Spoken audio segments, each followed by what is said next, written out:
मध्यमाम् अस्मदाचार्यपर्यन्तां वन्दे गुरुपरम्पराम्। ॐ पार्थाय प्रतिबोधितां भगवता नारायणेन स्वयं व्यासेन कृतितां पुराणमुनिना मध्ये महाभारतम् अद्वैतामृतवर्षिणीं भगवती अष्टादशाध्यायिनीम् अम्ब त्वामनुसन्ददामि भगवद्गीते भवद्वेषिणीं वसुदेवसुतं देवं कंसचाणूरमर्दनं देवकी परमानन्दं कृष्णं वन्दे जगद्गुरुं मूकं करोति वाचालं पङ्गुं लङ्घयते गिरिं यत्कृपातमहं परमानन्दमाधवम्। ॐ सहनाववतु सहनौ भुनक्तु सह वीर्यं करवावहै तेजस्विनावधीतमस्तु मा विद्विषावहै। ॐ शान्ति शान्ति शान्तिः। हरिः ॐ श्री गुरुभ्यो नमः। हरिः ॐ।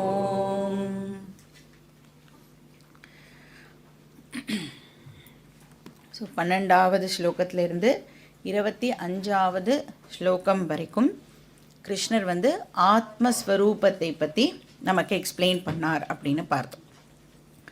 ஆத்மாவோட நேச்சர் என்ன அப்படின்னா, என்னோட நேச்சர் என்ன அப்படிங்கிறத கிருஷ்ணர் நம்மளுக்கு எக்ஸ்பிளைன் பண்ணிட்டு இருக்க. எப்படி நான் அனாத்மாலேருந்து டிஃபர் ஆகிறேன் அப்படிங்கிறது நம்மளுக்கு சொல்லி கொடுக்குறார். அனாத்மா அப்படின்னு சொன்னால் இந்த பாடி மைண்டு சென்ஸ் காம்ப்ளெக்ஸை நாம் அனாத்மா அப்படின்னு சொல்கிறோம். இப்போ இது ரெண்டும் மிக்ஸ் ஆகி இருக்கிறதுனால நம்மளுக்கு இந்த கன்ஃபியூஷன் ஏற்பட்டிருக்கு. அதனால் நான் என்ன நினச்சிட்டு இருக்கேன், நான் அனாத்மா பாடி அப்படின்னு நான் நினச்சிட்டு இருக்கேன் இல்லையா. இப்போ கிருஷ்ணர் என்ன பண்ணுறார், அது ரெண்டுத்தோடைய நேச்சரை எடுத்து நம்மளுக்கு சொல்கிறது மூலமாக, அந்த தன்மை அப்படின்னு சொல்லுவோம் இல்லையா, அதை நம்மளுக்கு எடுத்து சொல்கிறது மூலமாக அந்த கன்ஃபியூஷனை இப்போது நம்மளுக்கு சார்ட் பண்ணுற. இப்போ அனாத்மா நீ கிடையாது, ஆத்மா தான் உன்னுடைய ரியல் ஐ. இப்போ இந்த பாடி மைண்ட் சென்ஸ் காம்ப்ளெக்ஸ்லாம் பின்ன என்னது அப்படின்னா, அது unreal I or fake I. அதை நீ யூஸ் பண்ணிட்டு இருக்க, டிரான்சாக்ஷன்லாம் பண்ணுறதுக்கு நீ பயன்படுத்துகிற ஒரு இன்ஸ்ட்ருமெண்ட்டு தான் இது எல்லாம். இப்போ அல்டிமேட்டாக ஒரு நாள் இல்லை ஒரு நாள் இந்த உண்மையை நீ டிஸ்கவர் பண்ணியே ஆகணும். போஸ்ட்போன் வேணால் பண்ணலாம், நாம் இதை தெரிஞ்சுக்கிறதுக்கு நாளைக்கு வரேன், அடுத்த வருஷம் வரேன், இல்லை அடுத்த ஜன்மா வரேன் அப்படின்னு கூட போஸ்ட்போன் பண்ணலாம். ஆனால் டெஃபினட்டாக ஒரு நாளைக்கு இதை நாம் தெரிஞ்சுட்டே ஆகணும். இப்போ நான் இந்த பாடி மைண்டு சென்ஸ் காம்ப்ளெக்ஸ்லேருந்து வேறான ஆத்ம தத்துவம் அப்படின்னு தெரிஞ்சுக்கிறோம் இல்லையா, இந்த அறிவுக்கு பேர் ஆத்ம ஞானம். இந்த நாலேஜை தான் நாம் ஆத்ம ஞானம் அப்படின்னு சொல்கிறோம்.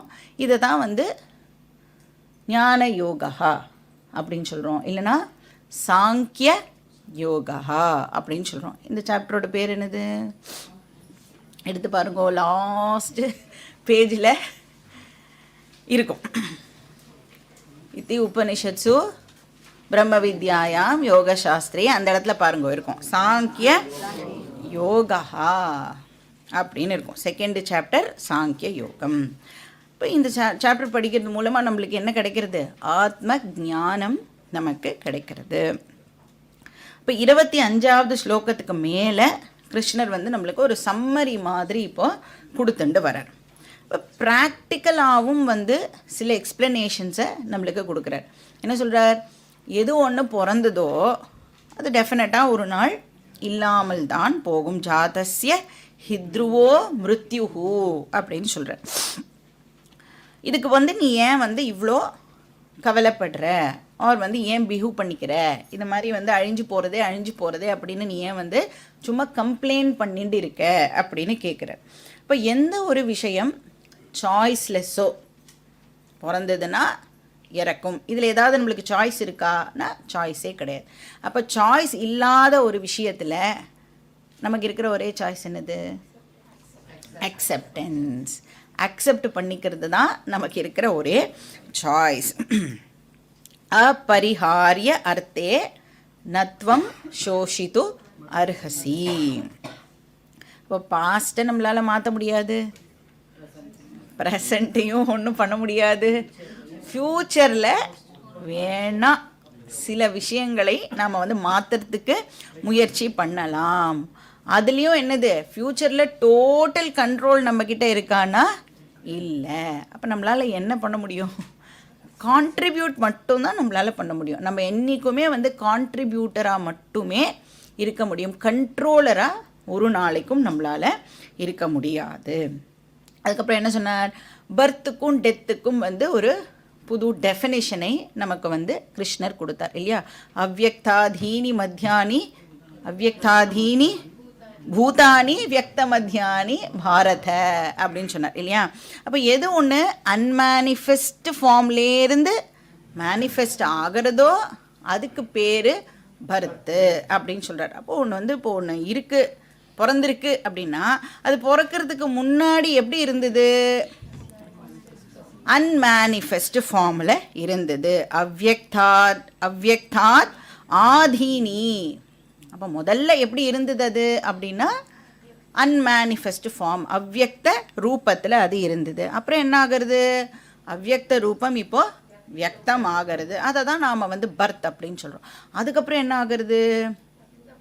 திருப்பியும் அந்த வியக்தம் அவ்யக்தமாக மாறுறது.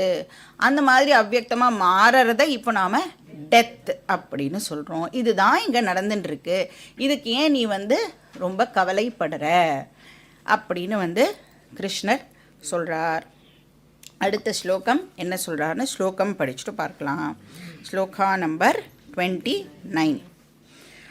ஆச்சர்யவத் பஷ்யதி கஷ்சிதேனம்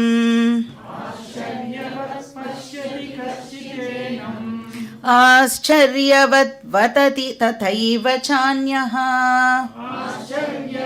வததி ததைவ சான்யஹ ஆச்சர்யவச்சைனமன்யः ஷ்ருணோதி ஸ்ருத்வாப்யேனம் வேத ந சைவ கஷ்சித்.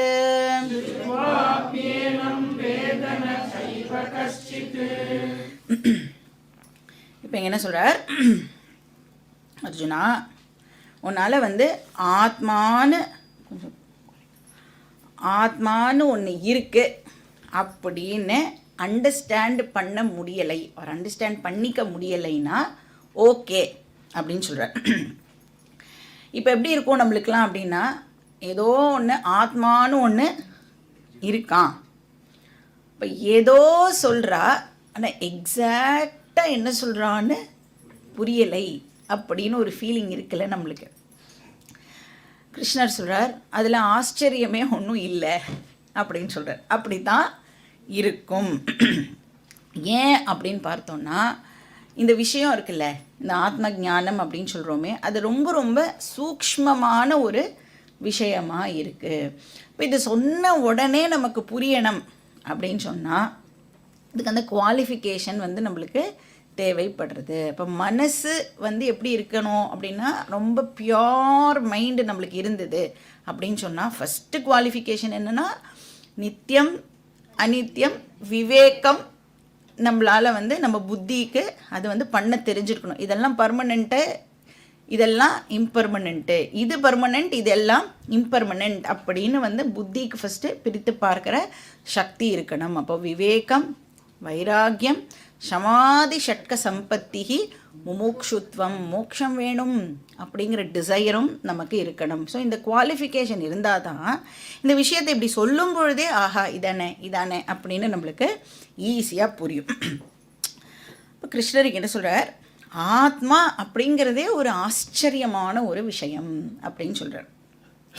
இதில் ஆத்ம ஞானம் இருக்கே அது கேட்கவே வேண்டாம், வண்டரோ வண்டர் அப்படின்னு சொல்கிறார். இந்த ஃபிசிக்ஸில் வந்து தியரி ஆஃப் ரிலேட்டிவிட்டி அப்படின்னு ஒரு டாபிக் இருக்குல்ல, அது வந்து ரொம்ப பெருசாக பேசுவாள். ஏன் பெருசாக பேசுவா அப்படின்னா, வேர்ல்ட்லேயே ரொம்ப ஃபியூ பீப்புளால் தான் அதை ரியலாகவே அண்டர்ஸ்டாண்ட் பண்ணிக்க முடியும். அப்போ ஒரு லோக்கல் தியரி ஆஃப் ரிலேட்டிவிட்டியே இந்த கஷ்டப்படுறோம் அப்படின்னா இது என்னது, அப்சல்யூட் ரியாலிட்டி. இது எப்படி வந்து ஈஸியாக இருக்க முடியும்? அப்போது அந்த அப்சல்யூட் ரியாலிட்டியை டீச் பண்ணுறது எவ்வளோ ஒரு கஷ்டமான வேலை.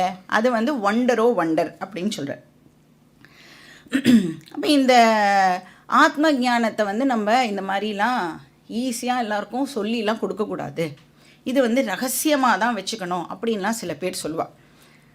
அதுக்கு கிருஷ்ணர் சொல்கிறார், ரகசியமாக வச்சுக்க வேண்டிய அவசியமே இல்லை, இப்படி ஓப்பனாக நாம் வந்து இதை சொல்லலாம், இது அப்போ கூட ரகசியமாகவே தான் இருக்கும் அப்படின்னு கிருஷ்ணர் வந்து சொல்கிறார். அப்படின்னா என்னது, இப்போ நான் சொன்னால் கூட இது வந்து புரிய போகிறது இல்லை. இப்போ இந்த நாலேஜ் வந்து அவ்வளோ சட்டிலான ஒரு நாலேஜாக இது இருக்குது. ஏன் அப்படின்னா, ஏன் வந்து புரிய மாட்டேங்கிறது அப்படின்னு பார்த்தோம்னா, இப்போ நம்ம வந்து கிட்டத்தட்ட இந்த 2வது அத்தியாயம் ஆரம்பித்ததுலேருந்து நிறைய வாட்டி ஆத்மா ஆத்மா ஆத்மா அப்படிங்கிற வார்த்தையை காதால் கேட்டிருக்கோம் இல்லையா? இப்போ ஒவ்வொரு வாட்டியும் ஆத்மாங்கிற வார்த்தை நம்மளுடைய காதில் விழும் பொழுது நாம் வந்து எப்படி வந்து அந்த ஆத்மாங்கிற வார்த்தையை எடுத்துக்கிறோம் அப்படின்னா, ஆத்மான்னு ஒன்று இருக்கு போல இருக்குது. ஒரு ஆப்பிளை பார்க்குற மாதிரி ஆத்மாவை ஒரு நாள் நான் பார்ப்பேன். இல்லை ஆப்பிள்னால் வந்து ரொம்ப ஸ்தூலமாக இருக்கிற விஷயம், இது வந்து சூக்ஷ்மம் அப்படின்னு சொன்னால், இப்போ நம்மளுடைய மனசில் நிறைய இமோஷன்ஸ்லாம் வருதுல்ல. இப்போ பசி அப்படின்னா எப்படி இருக்குதுன்னு நம்மளுக்கு தெரியாது, அது ஒரு ஃபீலிங் நம்மளுக்கு தெரியாது. கோபம் அப்படின்னா அந்த ஃபீலிங் நம்மளுக்கு தெரியாது. அந்த மாதிரி இது ஏதோ ஒரு ஃபீலிங்லாம் நம்மளுக்கு ஏற்படும் போல இருக்குது அப்படின்னு ஏதோ ஒரு எக்ஸ்பீரியன்ஸ் பண்ண வேண்டிய ஆப்ஜெக்ட் மாதிரியே நாம் வந்து இந்த ஆத்மாவை இப்போது எதிர்பார்த்துட்டு இருக்கோம். அதனால தான் சில பேர்லாம் பார்த்தீங்கன்னா மெடிடேட் பண்ணுவாள், ஹவர்ஸ் டுகெதர் உட்காந்துட்டு கண்ணை மூடிட்டு தியானம் பண்ணுவாள். என்னதுக்கு தியானம் பண்ணுறேன்னு கேட்டால், ஆத்மா நான் பார்க்கணும், ஆத்மாவை நான் எக்ஸ்பீரியன்ஸ் பண்ணணும் அப்படின்னு சொல்லி வெயிட் பண்ணிட்டு இருக்கேன் அப்படின்னு சொல்லுவாள். இப்போ எங்கே தப்பு நடக்கிறது, இதை ஆப்ஜெக்டாக பார்க்கணும்னு நினைக்கிறோம்ல, ஆர் ஆப்ஜெக்டை எக்ஸ்பீரியன்ஸ் பண்ணணும், ஆப்ஜெக்டை புரிஞ்சுக்கணும்னு நினைக்கிறோம் இல்லையா, அங்கே தான் நாம் தப்பு பண்ணுறோம். அப்போ இது என்னது, சப்ஜெக்ட். சப்ஜெக்ட்னா நான். அப்போ யார் வந்து ஆத்மாவை எக்ஸ்பீரியன்ஸ் பண்ணணும்னு நினைக்கிறாளோ அந்த பர்சன் தான் ஆத்மா, அந்த எக்ஸ்பீரியன்ஸர் தான் ஆத்மா. ஏன்னா நம்மளுடைய மைண்ட் இருக்குல்ல, அதுக்கு என்ன பழக்கம்னா எல்லா விஷயத்தையுமே ஆப்ஜெக்டிஃபை பண்ணி பார்த்து பார்த்து தான் பழக்கம். இப்போ ஏதாவது ஒரு புதுசாக ஒன்று சொன்னால் கூட நம்மளுக்கு ஆல்ரெடி தெரிஞ்ச விஷயத்தோடு நாம் அதை கம்பேர் பண்ணி, இப்போ வந்து ஏதோ ஒரு புது பழம் அப்படின்னா எப்படி ஆப்பிள் மாதிரி இருக்குமா, கிரேப்ஸ் மாதிரி இருக்குமா, பைனாப்பிள் மாதிரி இருக்குமா அப்படின்னு தான் நாம் வந்து கம்பேர் பண்ணி அதை புரிஞ்சுக்கிறதுக்கு முயற்சி பண்ணுவோம். அப்போ என்ன பண்ணுறோம், அதை ஒரு பொருளாக நாம் வந்து கிரகிச்சிக்க ட்ரை பண்ணுறோம் இல்லையா.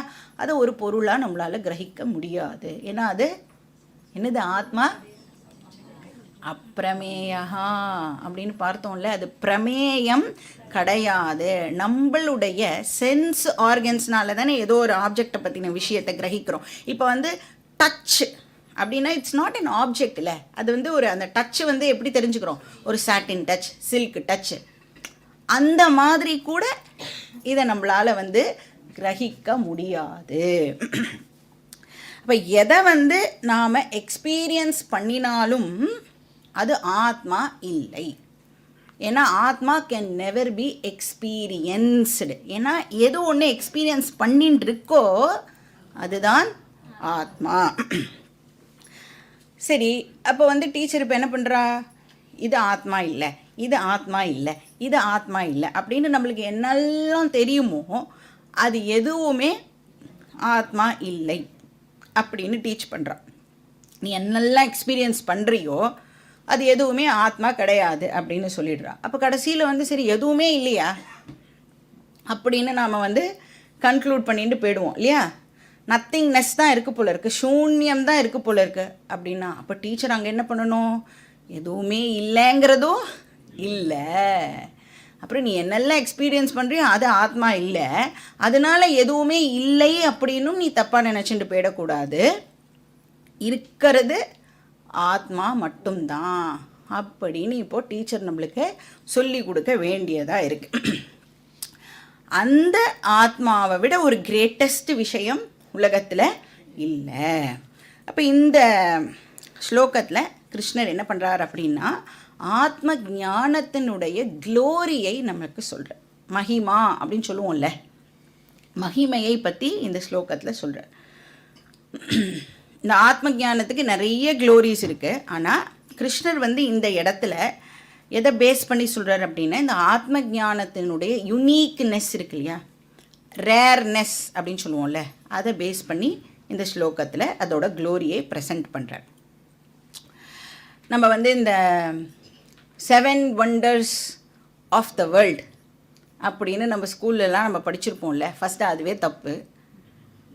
நிஜமாகவே ஒண்டராக இருக்கிறதெல்லாம் விட்டுட்டு வேறு எதெல்லாமே வந்து இந்த ஒண்டர் லிஸ்ட்டில் போட்டு வச்சுருக்கா, அதுவே ஃபஸ்ட்டு தப்பு. அந்த ஒண்டர்லாம் இது கிட்டக்கவே வர முடியாதுங்கிறார் கிருஷ்ணர். ஆத்மா தான் இருக்கிறதுலையே கிரேட்டஸ்ட் ஒண்டர் அப்படின்னு சொல்கிறார். இப்போ எதை பேஸ் பண்ணி சொல்கிறார் அப்படின்னா இப்போ லைஃப்பில் எல்லாருக்குமே வந்து ஏதோ ஒரு பேசிக் கோல் இருக்கும்ல. ஒருத்தருக்கும் வந்து இதை நான் அடையணும் அப்படின்னு ஒருத்தருக்கும் ஒரு கோல் இருக்கும். இப்போ வந்து ஸ்போர்ட்ஸ் பர்சன்னா ஸ்போர்ட்ஸில் இந்த ஹைட்ஸை நான் வந்து ரீச் பண்ணணும் அப்படின்னு இருப்பா. இப்போ ஒரு பிஸ்னஸ் மேன்னா இந்த டார்கெட்டை நான் வந்து ரீச் பண்ணணும்னு இருப்பா. இப்போ ஒரு பாலிட்டிக்ஸில் இருக்கிற பர்சன்னா இந்த பதவியை நான் அடையணும். அந்த மாதிரி ஒருத்தருக்கும் வந்து இப்போ ஒரு இல்லை நான் வந்து நார்மலாக ஒரு ஆஃபீஸில் வேலை பார்க்குறேன் அப்படின்னா எனக்கு இந்த பொசிஷன் வரணும். வீட்டில் இருக்கிறவாளுக்கு இதையெல்லாம் நான் பண்ணிட்டேன்னா நான் வந்து கம்ப்ளீட் அப்படின்னு வீட்டில் இருக்கிறவா அந்த மாதிரி யோசிப்பாள். அப்போ எல்லாமே எதுக்காக அப்படின்னா அந்த ஃபுல்ஃபில்மெண்ட்டுன்னு சொல்கிறோம்ல, இதை அடைஞ்சிட்டேன்னா இந்த பதவி எனக்கு கிடச்சிருத்துன்னா ஐ எம் டன், என் மனசு அப்படியே வந்து நிறைஞ்சு போயிடும். அப்போ எல்லாருமே எதுக்கு ஒர்க் பண்ணுறோம், அந்த ஃபுல்ஃபில்மெண்ட் நமக்கு கிடைக்கணும் அப்படிங்கிறதுக்காக வந்து எல்லாரும் ஒர்க் பண்ணுறோம். அப்போ வீட்டில் வேலை பண்ணுறது மூலமாக எனக்கு ஃபுல்ஃபில்மெண்ட் கிடைக்கணும்னு ஒரு குரூப் இருக்குது, இல்லை ஆஃபீஸில் வேலை பண்ணுறது மூலமாக ஃபுல்ஃபில்மெண்ட் கிடைக்கணும்னு ஒரு குரூப் இருக்குது, இல்லை சொசைட்டியில் எல்லாருக்கும் ஹெல்ப் பண்ணுறது மூலமாக எனக்கு வந்து அந்த மன நிறைவு கிடைக்கணும் அப்படின்னு ட்ரை பண்ணுறோம். இப்போது ஃபுல்ஃபில்மெண்ட்டுங்கிறது கோலு, ஆனால் அதை எப்படி அடையிறோம் அப்படிங்கிறதுல வேணால் வித்தியாசம் இருக்குமே ஒழிய எல்லாருக்கும் வேணுங்கிறது என்னது, மன நிறைவு, ஃபுல்ஃபில்மெண்ட். ஓகே. ரெண்டாவது எல்லாருக்கும் என்ன தேவைப்படுறது அப்படின்னா செக்யூரிட்டி தேவைப்படுறது இல்லையா. அந்த பாதுகாப்பாக இருக்கிற அந்த சூழல் வந்து எல்லாருக்குமே வந்து தேவைப்படுறது. இந்த என்ன ஆகுமோ நாளைக்கு அப்படின்னு ஒரு ஃபீலிங் நம்மளுக்கு வருதில்ல, அதுக்கு பேர் என்னது, இன்செக்யூரிட்டி.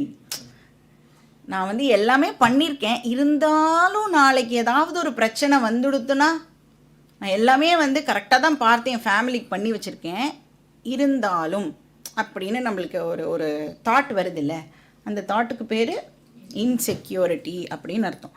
இப்போ பணம் இல்லாத போது ஒரு விதமான இன்செக்யூரிட்டி நம்ம எல்லாருக்கும் ஏற்படுறது.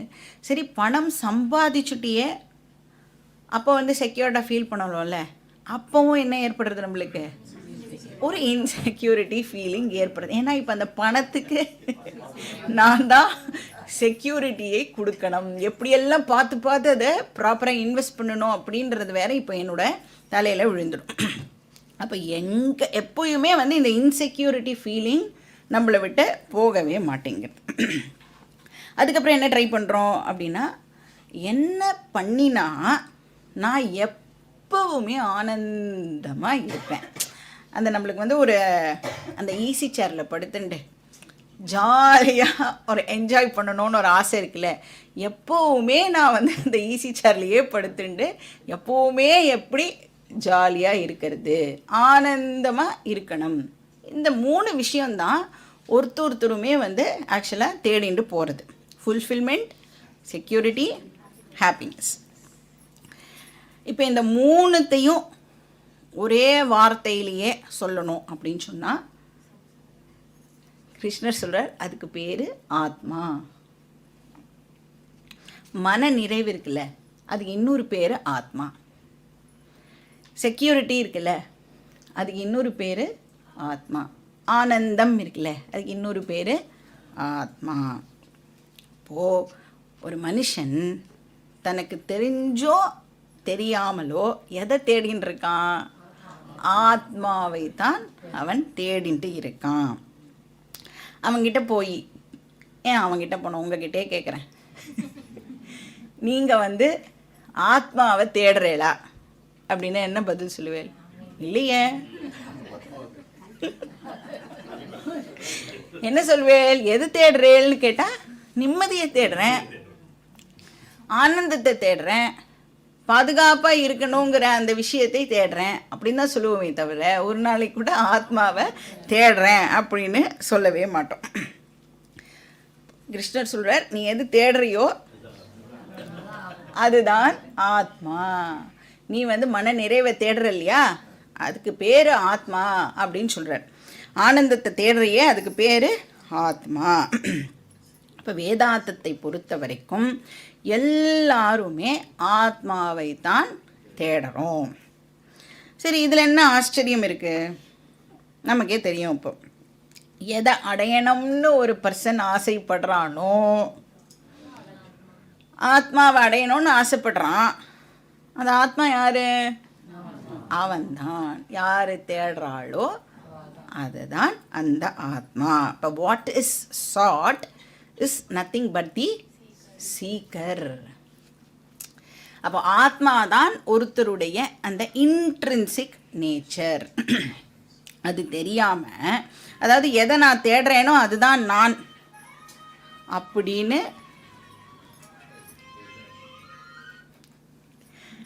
தெரியாமல் நான் பாட்டுக்கு இப்போ வந்து தேடிகிட்டே இருக்கேன். வெளியில் தேடுற வரைக்கும் அந்த ஆத்மாவை என்னால் கண்டுபிடிக்க முடியுமா? என்னெல்லாமோ சயின்ஸ் படிப்பா, இல்லை என்னெல்லாமோ வேலை பண்ணுவா, எவ்வளோ பெரிய அக்கம்ப்ளிஷ்மெண்ட்ஸ் எல்லாம் நடந்திருக்கும். இதெல்லாமே வந்து எதுக்கு பண்ணுறோம்? பீஸ், செக்யூரிட்டி, ஹாப்பினஸை அடையிறதுக்காக. வேதாந்தம் சொல்கிறது, what you are seeking is your self. அப்போ இந்த டிஸ்கவரி இருக்குல்ல, ஆத்மாக்கு பேக்ரவுண்ட் மியூசிக் போடுறா. அப்போ இந்த டிஸ்கவரி தான் வந்து கிரேட்டஸ்ட் ஒண்டர். இப்போ என்ன டிஸ்கவர் பண்ணுறோம்? நான் எதை தேடுறேனோ தான் நான் தான் அது அப்படின்னு ஒரு டிஸ்கவரி நடக்கிறதே, இதை விட ஒரு பெரிய ஒண்டர் வந்து வேறு என்ன இருக்க முடியும்? நான் வந்து எங்கெங்கெல்லாமோ போய் தேடுறேன், என்னென்னலாமோ போய் பண்ணி பார்க்குறேன். இப்போ கிருஷ்ணர் இங்கே என்ன சொல்கிறார்? நீ வெளியில் தேடின்னு இருக்கிற வரைக்கும் உனக்கு அது கிடைக்கவே கிடைக்காது. நாம் வந்து இந்த எக்ஸாம்பிள் பார்த்துருக்கோம் ஆல்ரெடி. அந்த ட்ரெயின் ட்ராவல் ஞாபகம் இருக்கா? ஒரு ட்ரெயினில் வந்து ஒரு பிஸ்னஸ் மேனும் ஒரு திருடனும் சேர்ந்து ட்ராவல் பண்ணுறான். ஒரு 3 நாள் ட்ராவல்னு வச்சுக்கோங்களேன். ட்ரெயினில் 3 நாள் அதே ட்ரெயினில் அவள் ட்ராவல் பண்ணும். இப்போ இந்த பிஸ்னஸ் மேன் கிட்ட வந்து ஃபியூ லேக்ஸ் அவர் வந்து பைசா எடுத்துகிட்டு போகிறார். என்ன பண்ணுறாரு? இவன் திருடன்னு அவருக்கு தெரிஞ்சிடுது. தெரிஞ்சதுனால என்ன பண்ணுறார்? வேணும்ன்ட்டே அவன் கண்ணுக்கு முன்னாடியே வந்து அந்த பணத்தை எண்ணுவார். 3-4 லட்சம் வச்சுருக்காருன்னு வச்சுக்கோங்களேன். பணத்தை வந்து எண்ணி திருப்பி போட்டு தன்னோட பேக்கில் வச்சுட்டுவார். அப்புறம் இவன் வந்து பயங்கர பெரிய திருடன் இவன். எப்படியாவது இந்த ட்ராவல் முடியறதுக்குள்ளே அந்த பணத்தை நாம் திருடிடணும் அப்படின்னு ட்ரை பண்ணுவான். அப்புறம் எப்போ ஜென்ரலாக திருடெல்லாம் திருட வருவான், ராத்திரியில் தான் வந்து திருடுவான். இல்லை எல்லோரும் தூங்கிட்டு இருக்கும்போது நைஸாக பணத்தை எடுத்துடலாம் அப்படின்னு. அப்புறம் ராத்திரி ஆன உடனே இவன் வந்து தேடுவான் அந்த பிஸ்னஸ் மேனோட பாக்கெட்டு, சூட்கேஸு, பர்ஸு எல்லாத்தையும் எடுத்து பார்ப்பான். பணமே இருக்காது. ஓ சரி, இவன் வந்து வழியில் யார்கிட்டையாவது கொடுத்துருப்பார் போல இருக்கே அப்படின்னு நினச்சிடுவான். அடுத்த நாள் காலத்தில் எழுந்தோடனே திருப்பியும் வந்து அந்த பிஸ்னஸ் மேன் பணத்தை எடுத்து எண்ணுவான். திருப்பியும் அன்றைக்கி நைட்டு ட்ரை பண்ணுவான். அவனால் வந்து திருடவே முடியாது, பணமே இருக்காது. அடுத்த நாள் காத்தால் திருப்பி எண்ணுவார். அவன் வந்து பெரிய திருடன்ல, சரி இவர்கிட்ட ஏதாவது டெக்னிக் இருக்கும் போல இருக்கு, எப்படியாவது நம்ம வெக்கத்தை விட்டு கேட்டுடலாம், எப்படி தான் இந்த பணத்தை வந்து இவர் வந்து எங்கே தான் பாதுகாப்பாக வச்சுருக்கார் அப்படின்னா. இப்போ அந்த பிஸ்னஸ்மேன் வந்து சொல்கிறார், பணம் இங்கே தான் இருந்தது அப்படின்னு சொல்கிறார். எங்கே வச்சுருந்தேன், எப்படி என்னால் கண்டுபிடிக்கவே முடியல அப்படின்னா, உன்னோட தலகாணிக்கு கீழே தான் நான் வந்து அந்த பணத்தை வச்சுருந்தேன். அதுவும் எப்போ வைப்பார், ராத்திரி மட்டும்தான் அவனோட தலகாணிக்கு கீழே வைப்பார். கார்த்தால் எழுந்தோடனே என்றாரே, உடனே வேறு எங்கேயாவது பத்திரமா வந்து அவன் எடுக்காத மாதிரி ஹீல் டேக் கேர். நைட் மட்டும் என்ன பண்ணிவிடுவார், அவனுடைய தலகாணிக்கு கீழே அந்த பணத்தை வச்சுட்டு அவர் நிம்மதியாக தூங்கிடுவார். என்ன தைரியத்தில் தூங்குறார், அவன் போய் அவன் தலகாணிக்கு கீழே ஒரு நாளைக்கும் அதை தேட போகிறது இல்லை அப்படிங்கிற தைரியம்தான். அந்த மாதிரி நாம் என்ன பண்ணிட்டு இருக்கோம், ஒரு நாள் கூட ஒரு மருந்துக்கு கூட நான் தான் பீஸ், செக்யூரிட்டி, ஹாப்பினஸ் அப்படின்னு யோசிக்க போகிறது கூட நாம் கிடையாது. ஏன், வெரி பிஸி.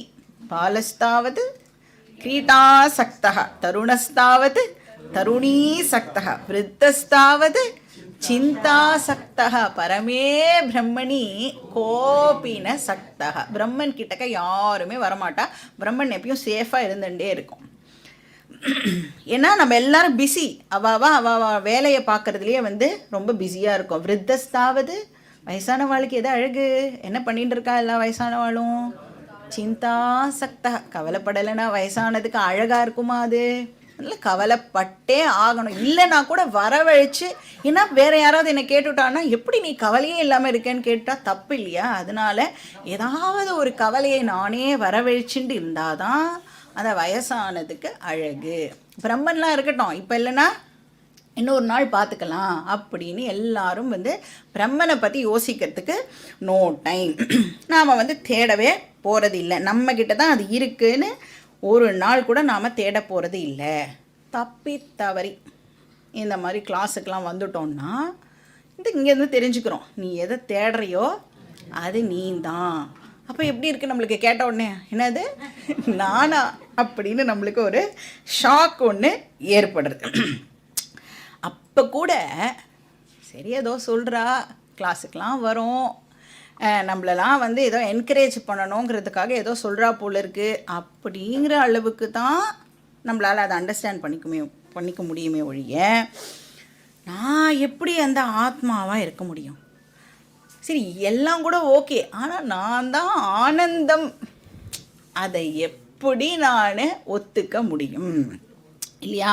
அப்போ நாமளே என்ன பண்ணிவிடுவோம், டெஃபினட்டாக நான் ஆனந்தமாலாம் இருக்க முடியாது அப்படின்னு கன்க்ளூட் பண்ணி, நான் ஒரு செப்பரேட் பர்சன், அப்புறம் ஆத்மானு ஒன்று எங்கேயோ இருக்குது, ஒரு நாள் அதை நான் வந்து மீட் பண்ணுவேன் போல இருக்குது. இது மாதிரி கிளாஸ் எல்லாம் கேட்டுட்டே ஏதோ நல்ல விஷயங்கள்லாம் பண்ணிகிட்டே இருந்தால் ஒரு நாள் அந்த ஆத்மா எனக்கு ஒரு ஹாய் அப்படின்னு வந்து சொல்லும் அப்படின்னு நினச்சின்னு இருக்கோம். அந்த மாதிரி இதை ஆப்ஜெக்டிஃபை பண்ணி பார்க்கறதுக்கே ட்ரை பண்ணிட்டு இருக்கிறதுனால இந்த விஷயம் ஆச்சரியமான ஒரு விஷயமாகவே கண்டினியூ ஆகிறது. அதனால் பிரம்மன் அப்படிங்கிறது வந்து இப்போ நம்ம தெரிஞ்சுக்கிறோம் இல்லையா, அது வந்து it is not a new substance. பிரம்மன்கிற ஏதோ ஒரு புது விஷயத்தை நாம் வந்து இது படிக்கிறது மூலமாக தெரிஞ்சுக்கலை. பிரம்மன்கிறது என்னோட நியூ ஸ்டேட்டஸ், நான் தான் அந்த பிரம்மன் அப்படின்னு ஒரு நியூ ஸ்டேட்டஸை சாஸ்திரம் எனக்கு ரிவீல் பண்ணுறது. இப்போ நான் வந்து வேதாந்தா கிளாஸுக்கெலாம் வர வரைக்கும் என்னை பற்றி என்ன நினச்சிட்டு இருந்தேன், ஐ ஆம் ஸோ அண்ட் ஸோ. நான் வந்து எஸ், நான் வந்து இந்த individual body, I am very small. என்னால் வந்து சில விஷயங்கள்லாம் பண்ண முடியும், பல விஷயங்களை என்னால் வந்து பண்ணவே முடியாது. நான் வந்து இன்செக்யூர். ஆனால் வேதாந்தம் மட்டும்தான் அந்த ராங் ஐடியாஸ் எல்லாத்தையும் வந்து ரிமூவ் பண்ணி நம்மளுடைய ஒரிஜினல் ஸ்டேட்டஸை நமக்கு காமிச்சு கொடுக்கறது. அதுதான் ரிவீல் பண்ணுறது. என்ன சொல்கிறது? நீந்தான் அந்த பூர்ணகா, நீந்தான் அந்த செக்யூர் ஆத்மா, நீந்தான் அந்த ஆனந்த ஆத்மா அப்படின்னு நம்மளுக்கு சொல்லி கொடுக்கறது. இந்த மகாபாரதத்தில் கர்ணன் இருந்தான்ல, எல்லாருக்குமே தெரியும்ல கர்ணன்.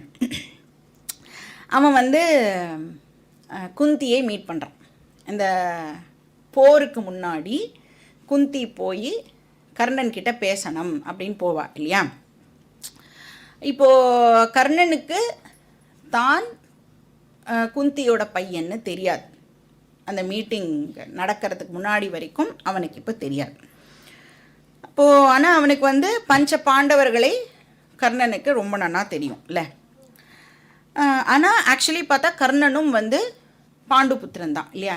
அவனையும் வந்து நம்ம பாண்டவா அப்படின்னு சொல்லலாம். குந்தி புத்திரா கௌந்தேய அப்படின்னு இப்போ அர்ஜுனனை வந்து கிருஷ்ணர் வந்து அட்ரஸ் பண்ணுறாருல, அந்த மாதிரி ஆக்சுவலாக நம்ம வந்து கர்ணனையும் வந்து கௌந்தேய அப்படின்னு சொல்லலாம். இப்போ குந்தி போய் கர்ணன் கிட்ட எனக்கு மொத்தம் 6 குழந்தைகள் அப்படின்னு சொல்கிறான்னு வச்சுக்கோங்க. அப்படி தான் அவள் சொன்னான். அப்போ வந்து கர்ணன் வந்து குந்தி கிட்ட இப்போ என்ன கேட்பான்?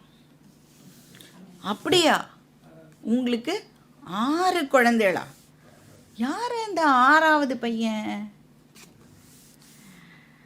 அப்படி கேட்கும் பொழுது அந்த 6வது பையன் நானாக தான் இருக்கும்னு ஒரு ஸ்லைட்டஸ்ட் ஐடியா கூட கர்ணனுக்கு இருந்திருக்காது. என்ன கேள்வி கேட்பான் அவன்? எப்படி இருப்பான் அந்த பையன்? உங்களை மாதிரி இருப்பானா? அர்ஜுனன் மாதிரி இருப்பானா? தர்மர் மாதிரி இருப்பானா?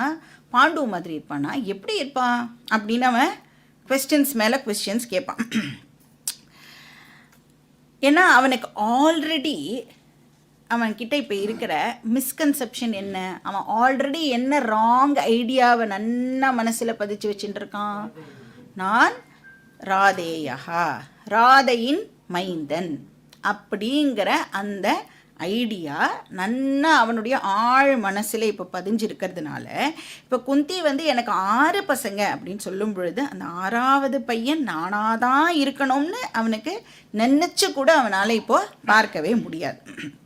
இப்போ போய் குந்தி வந்து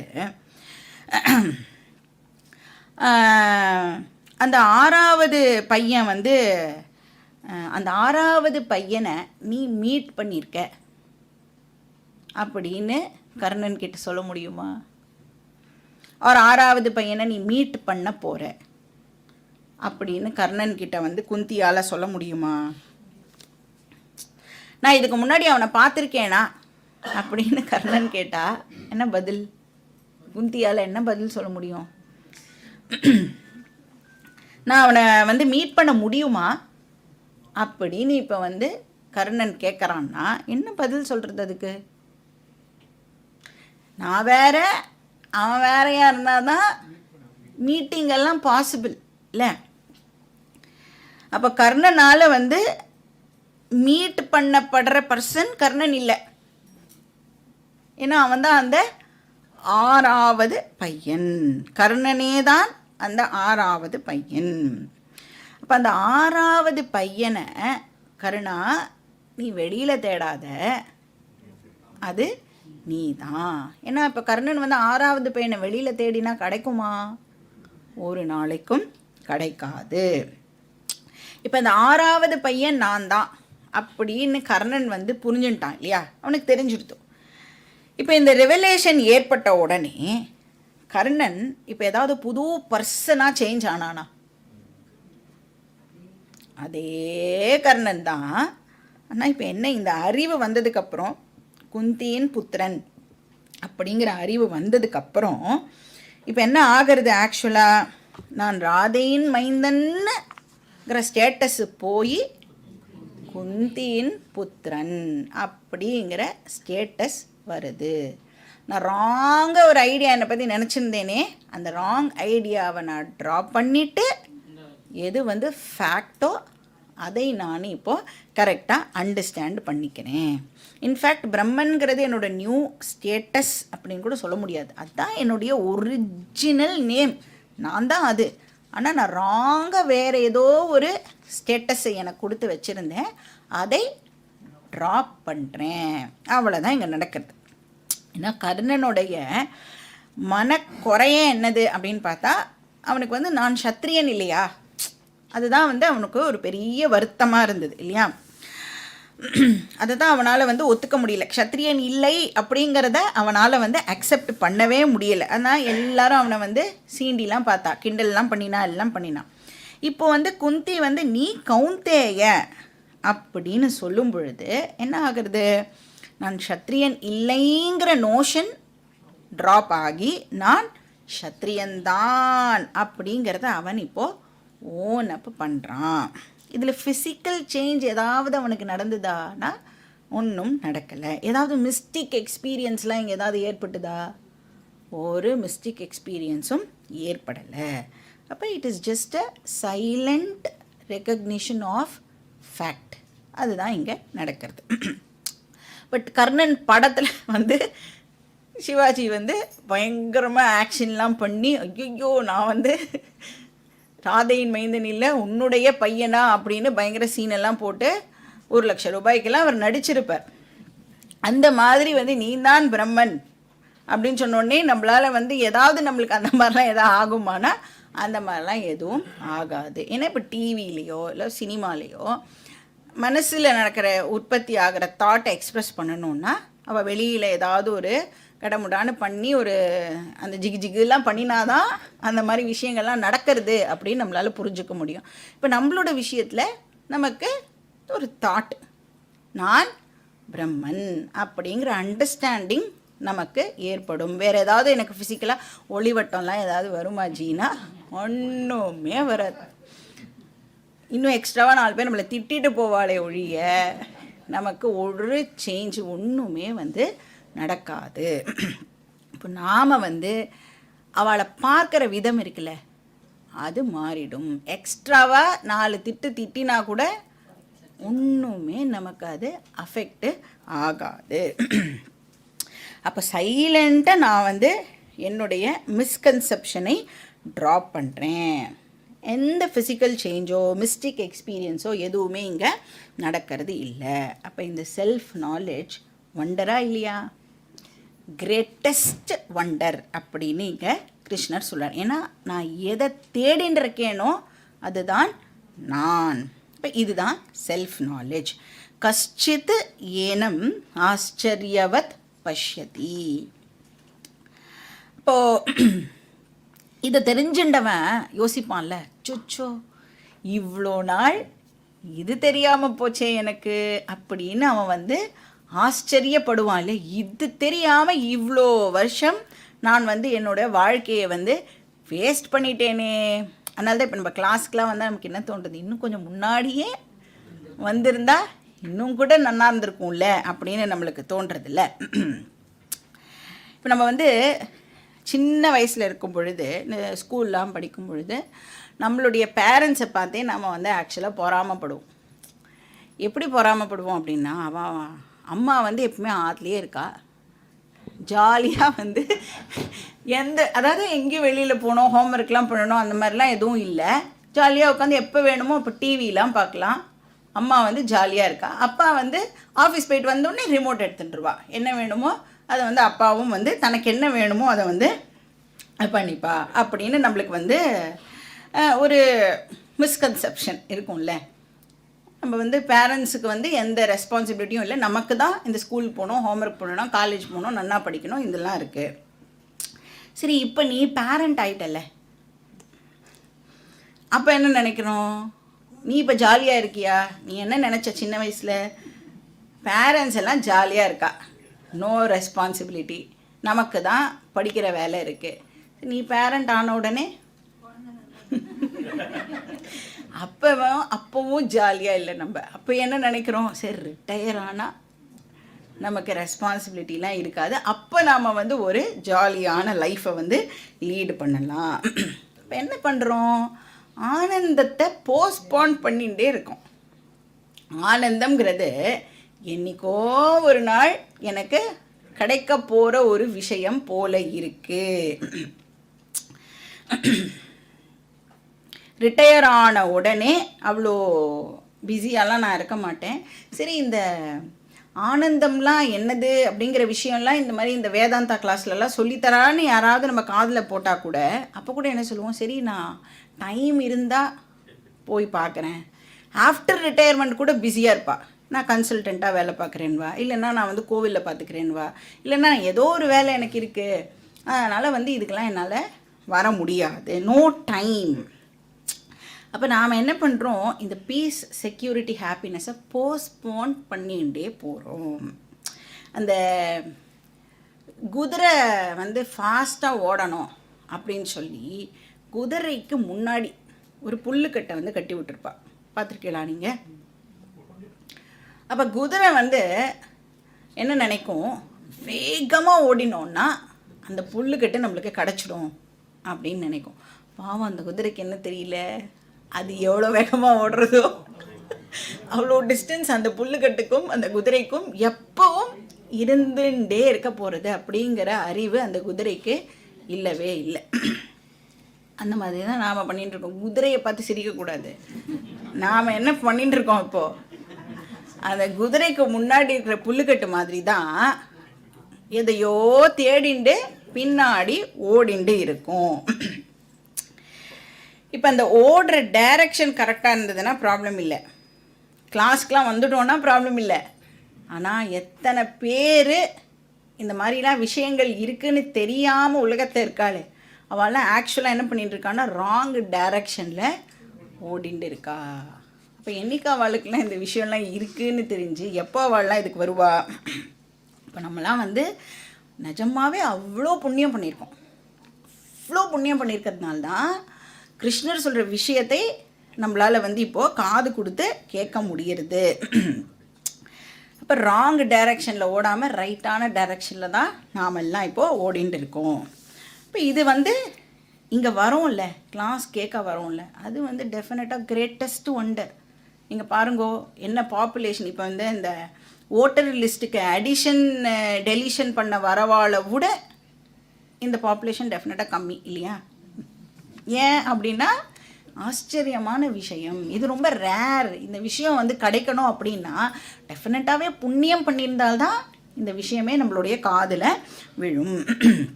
எத்தனையோ பேர் வந்து இதை பற்றிலாம் இன்னும் தெரியாமலேயே வந்து உலகத்தில் சுற்றின்னு இருக்கா. ஸோ ஆச்சரியவத் வததி ததைவ சான்யஹா ச அந்யஹா ஆச்சரியவத் வததி.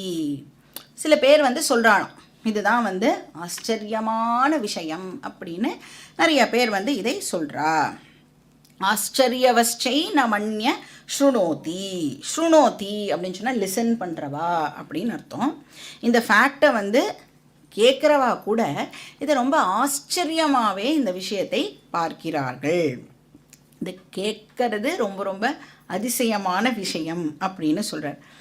கேட்டு புரிஞ்சுக்கிறது அதை விட அதிசயமான விஷயம். புரிஞ்சுண்டு அடுத்த வாளுக்கு இதை ரிவீல் பண்ணுறது அதை விட வண்டர் அப்படின்னு சொல்கிறார். இப்போ இந்த ஐடியாவை கிருஷ்ணர் எங்கேருந்து எடுத்திருக்கார் அப்படின்னா கட்டோபனிஷத் அப்படின்னு ஒரு உபனிஷத். அதில் வந்து யமதர்மராஜா சொல்கிறார், ஸ்ரவணாயாபி பகுபிர்யோஹோ ந லப்யஹா ஸ்ருண்வந்தோபி பகவோ யம் ந வித்யுஹு ஆச்சரியோ வக்தா குஷலோஸ்ய லப்தா ஆச்சரியோ ஞாதா குஷலானு சிஷ்டஹா அப்படின்னு யமதர்மராஜா சொல்கிறார். இந்த ஆத்மாவை பற்றி சொல்லி கொடுக்குறாள்ல அந்த டீச்சர், அந்த மாதிரி டீச்சர்ஸ் இருக்கிறது ஒண்டர் அப்படின்னு சொல்கிறார்.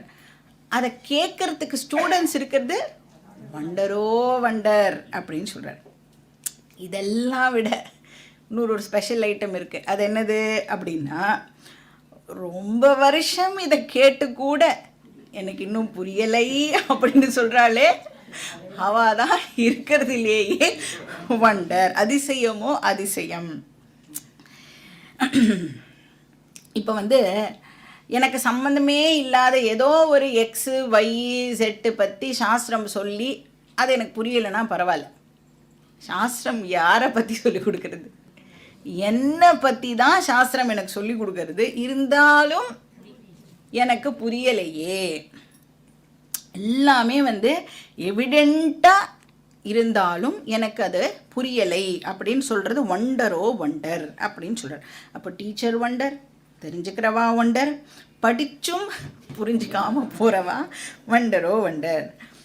ஸ்ருத்வா ஏனம், கேட்டதுக்கு அப்புறம் கூட கஷ்டித் நைவ வேத, சில பேருக்கு அது புரியாமல் போகிறது.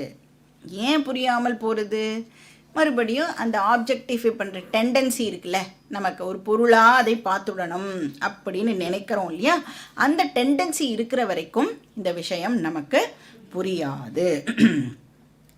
ஏன்னா எல்லாரும் வந்து இப்போ இந்த புக்ஸ் எல்லாம் படிப்பா, நிறைய வேறு வேறு விஷயங்கள்லாம் கேட்டு எல்லாருமே ஏதோ ராங்காக கன்க்ளூட் பண்ணி ஆத்மா ஒரு நாள் வந்து எனக்கு இந்த ஒளிமயமாக தெரியும், இந்த மாதிரிலாம் நிறைய மிஸ்கன்செப்ஷன்ஸ்லாம் இருக்குது, அது வந்து என்னை பிளெஸ் பண்ணிட்டு போகும் அப்படின்னு ராங்காக நிறைய ஐடியாஸ்லாம் வச்சுட்டு வெளியிலேயே அதை தேடிட்டு இருப்பா.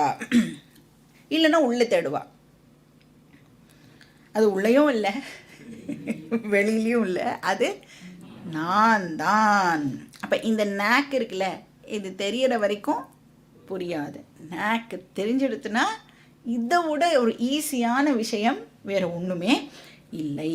ஸோ இதுதான் வந்து ஞான மகிமா. அடுத்த ஸ்லோகம், ஸ்லோகா நம்பர் 30. தேஹி நித்யமவத்யோயம் தேஹே சர்வஸ்ய பாரத தஸ்மாத் சர்வாணி பூதானி நத்வம் சோஷிதுமர்ஹசி.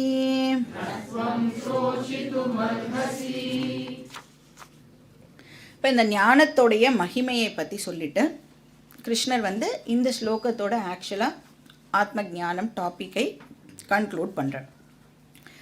இப்போ இந்த டீச்சிங்கோட மொத்த சம்மரியை கொடுக்குறார் அப்படின்னு சொல்லலாம். ஸோ ஃபஸ்ட்டு லெசன் என்ன அப்படின்னா, இந்த உடம்புக்கு வயோதிகம், அப்புறம் ஆல் கைண்ட் ஆஃப் சேஞ்சஸ், மரணம், இதெல்லாம் இந்த உடம்புக்கு உண்டு. வியாதி, மரணம், இதெல்லாம் இந்த உடம்புக்கு உண்டு. இது இந்த மாதிரி இந்த வியாதிலாம் வந்தது அப்படின்னு சொன்னால் அதெல்லாம் ஓரளவுக்கு நம்மளால் அதை கண்ட்ரோல் பண்ண முடியும். ஆனால் டோட்டலாக எதுவுமே வராமல் என்னால் பார்த்துக்க முடியுமா அப்படின்னா அதெல்லாம் நம்மளால் டோட்டலாக அது நம்மளுடைய கண்ட்ரோலில் இல்லை. அப்போ பிறந்திருக்கிறோம் அப்படிங்கிற அறிவு வந்த உடனேயே ஒரு நாள் போயிடுவோம் அப்படிங்கிற ஃபேக்டையும் நாம் வந்து அக்செப்ட் பண்ணிக்கணும்.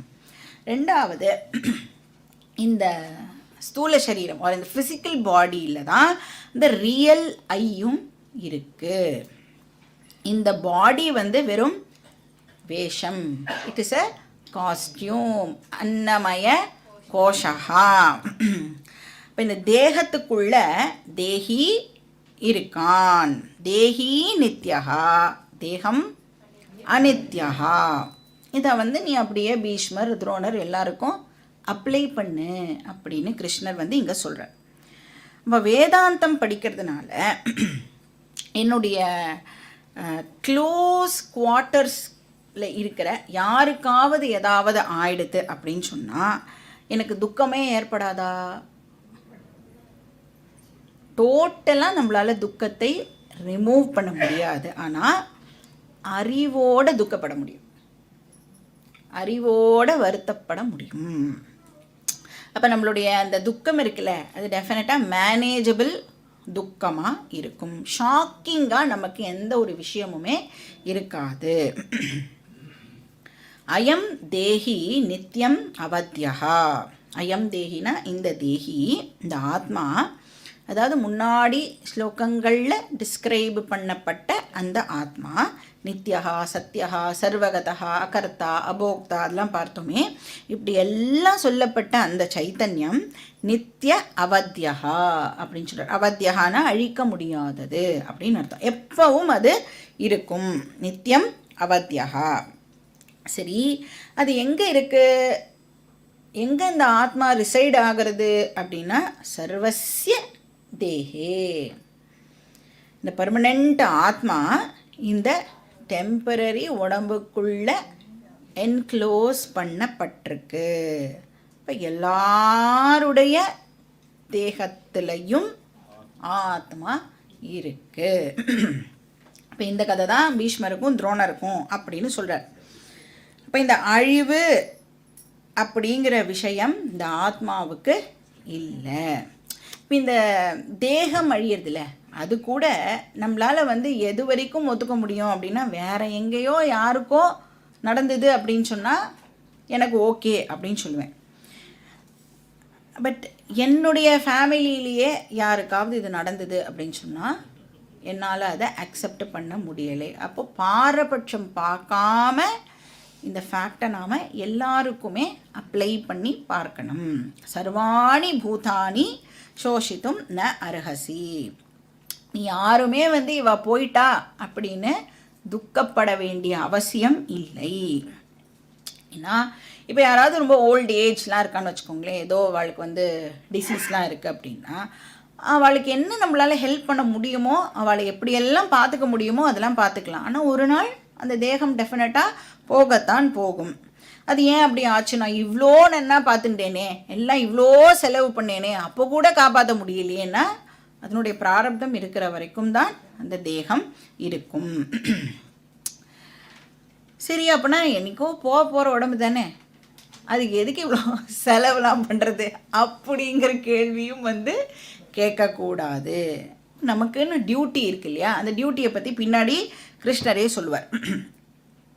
அப்போ என்னோடய டியூட்டி என்ன அப்படின்னு பார்த்தேன்னா, அடுத்த வாழை எவ்வளோ தூரத்துக்கு கம்ஃபர்டபுளாக ஹாப்பியாக நம்மளால் வச்சுக்க முடியுமோ அவ்வளோ தூரத்துக்கு நம்மளுக்குன்னு ஒரு கேப்பபிலிட்டி இருக்கும்ல, சக்திக்கு மீறி பண்ண வேண்டாம், ஆனால் நம்மளுடைய சக்திக்குள்ளே என்னெல்லாம் நம்மளால் பண்ண முடியுமோ அதையெல்லாம் பண்ணி அவளை ஹாப்பியாக வச்சுக்கணும்.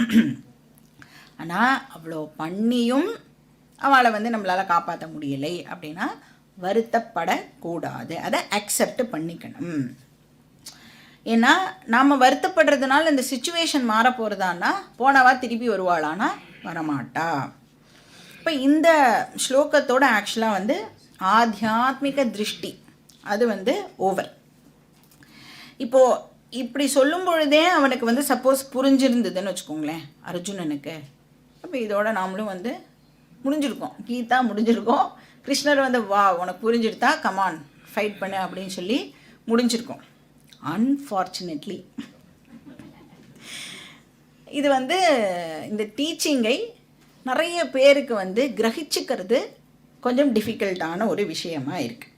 ஏன்னா நான் சொன்ன மாதிரி இந்த குவாலிஃபிகேஷன் இதுக்கு தேவைப்படுது. இப்போ ஸ்கூலில் இந்த கிளாஸ் போனோம் அந்த கிளாஸ் போனோம் அப்படின்னா நமக்கு ஃபிசிக்ஸில் எவ்வளோ வாங்கினேன், கெமிஸ்ட்ரியில் எவ்வளோ வாங்கினேன், மேக்ஸில் எவ்வளோ வாங்கினேன் இப்படின்னு ஒரு மெஷர் பண்ணி குவாலிஃபிகேஷன் இருக்கா இல்லையா அப்படின்னு சொல்லுவாங்க.